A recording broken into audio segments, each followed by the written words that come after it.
Welcome back, great people. Stay tuned for a great update, guys. Got a lot of jewels I'm gonna give out in this particular update. So you definitely want to pay attention. Okay, this map has gotten very interesting. It's at that place where you got a lot of experienced players and whatnot. So I'm gonna try to run through this. If you've been following the map, if you've been following what's been going on, I told you guys it was gonna get wild, crazy, and I meant that. So now let's get into the politics. Let's get into some of the intricate parts of the game that's about to start to show its ugly head. A lot of the things that I've been kind of leading to, you're going to see that start to come together now. So you're at a really good point in this game, guys, if you're watching. And so let's just get into it and see what's going on.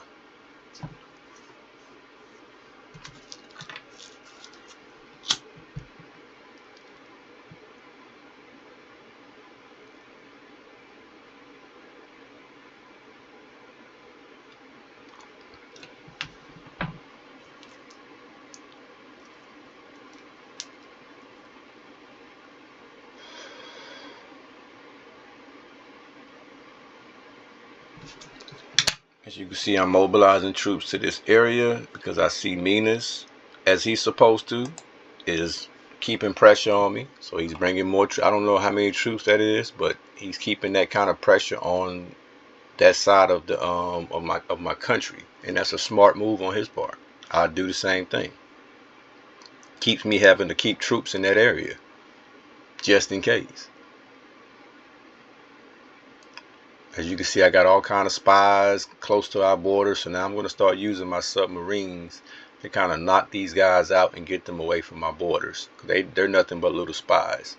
Now, what I do want you guys to pay attention to is the communication that I have with other players and my coalition members, because it becomes very important and very interesting, okay? And you're going to see why I say this game here turns into a real mind-twisting, psychological, political, I mean, all kind of littlecals. You'll see what I mean. So I told, and I'm talking to Western Cape, and I said, I told you about Congo. He's letting Minas invade. So my theory is that Minas is being North Minas Gerais is being allowed to come into the Africa, southern West Africa, by way of Congo. And I believe this was a plan already, and I believe there's a reason why he's able to know that that part of our country is weak. Unless he did his research and just can see that maybe Congo has went AI. But I know when I sent Congo a message, he responded rather quickly. So that part I'm not so sure of. But I'm writing to Western Cape because Western Cape is, we're like Batman and Robin at this point, you know, and so I need to make sure he understands what I'm seeing. So I told him that I think Minas is invading Africa due to Congo. So he said, so he totally ignores, this is Western Cape, he totally ignores the concern about our homeland being invaded. And this is what he said: should I just attack the Larner and get this over with? Now, either he's just an inexperienced player, or he's just deflecting on what I'm telling him about what's going on in Africa. Can't really figure that one out yet, but the saga continues.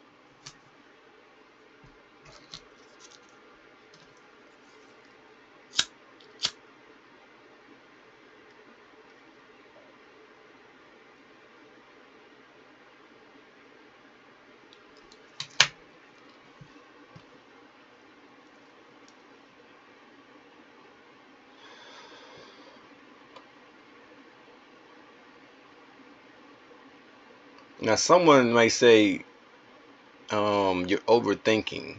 Well, I disagree. I think a good general always sees threats. What you may call is overthinking, a general says that's a threat. Even little slight threats is still a threat. Okay. Now let's go. We're going to go into the intelligence department and let's see what intel we got that will help us understand what's going on in the map. Just we want to put things together in proper perspective. So let's read. It says, sorry man, Cairns in Nigeria seem to have something personal going on. I wish it could happen, but doesn't look good. This is coming from Minas. Bill's Air Forces, by the way, South Nigeria is sending troops to Atlantic as well, moving toward west of his island. The ones off Bathurst, I think he's trying to smoke out my subs. I killed 64 stack off that coast yesterday. That's not about me. Nice, thanks. Yeah, it seems to be ignoring me in Spain, so I'll return the favor and move 3 of my new stacks to maybe Eastern Cape. Surely I'm happy to be a part of the coalition.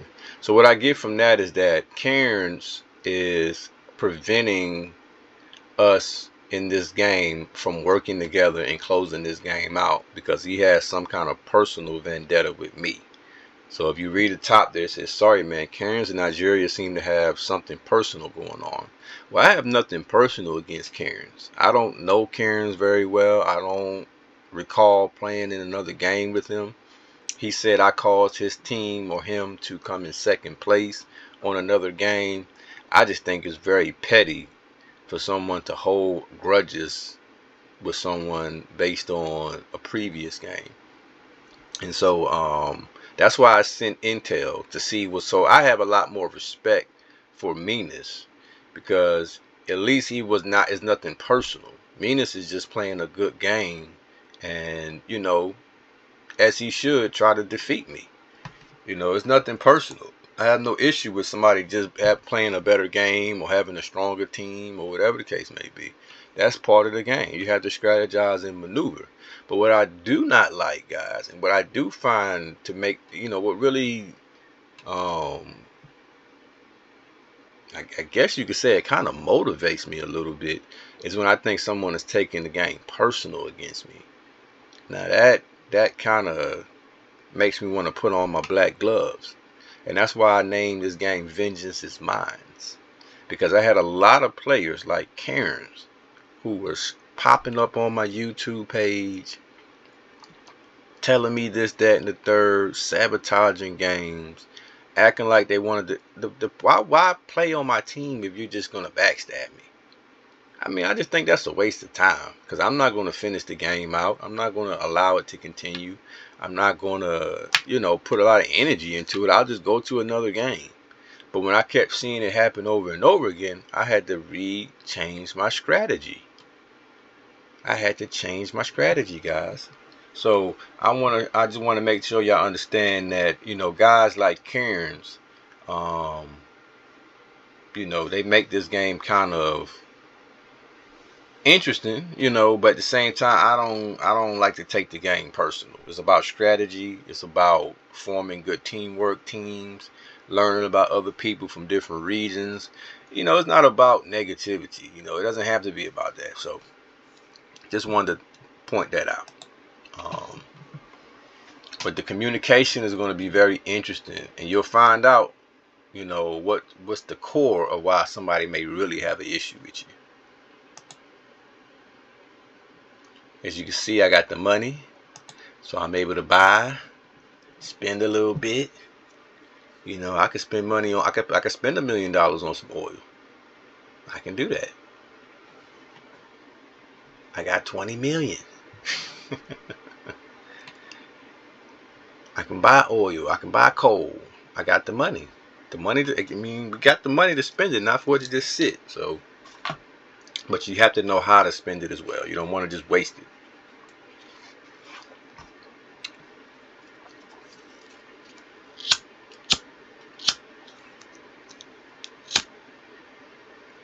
So I'm like a kid at the candy store. I got $20 million to spend.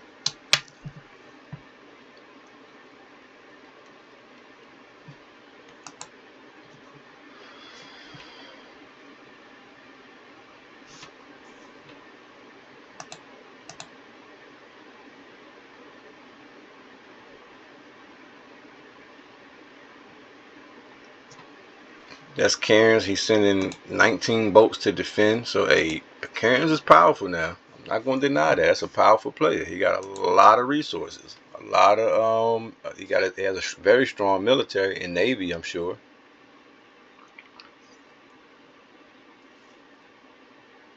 So I'm not going to ever deny, okay, the position I'm in this game. But I like I like to be the underdog sometimes. I'm going to be honest about that. I don't always like to be, on top. I like to be the underdog. I like to re-strategize. I like to make them squirm. I like to make them rethink that they ever made me an enemy.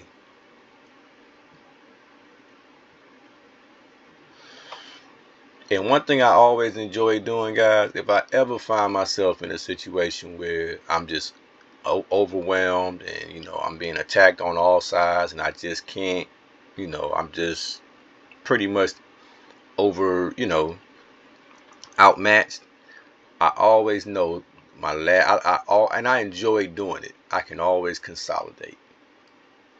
That's the beauty, guys. I can always take all of my troops, bundle them together on 1, 2, 3, maybe 4 provinces, and become a major threat to anybody.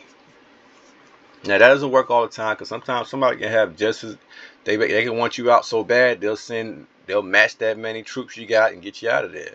But most people don't want to lose a large stack of troops. So that's always going to be out. And I'm reiterating that from another video, but I want you guys to know that that's what's giving me comfort, is knowing I can always consolidate my troops, consolidate my airplanes, bring them all together and protect myself and become a threat or an asset to someone. And that's the key. That is the major key. Once you consolidate, look to be an asset. Look to be a mercenary group for someone. Say, listen, I got you. I won't fight you. I'll attack your enemy. That's what this game is about. So I'd love to demonstrate that. Usually I've never had to go that far, but if I have to, yes, that's a strategy I would use. So it's never over. That's why I tell people there's nothing wrong with retreating. Some people have too much pride. They don't want to retreat. Sometimes you got to retreat, man. All right.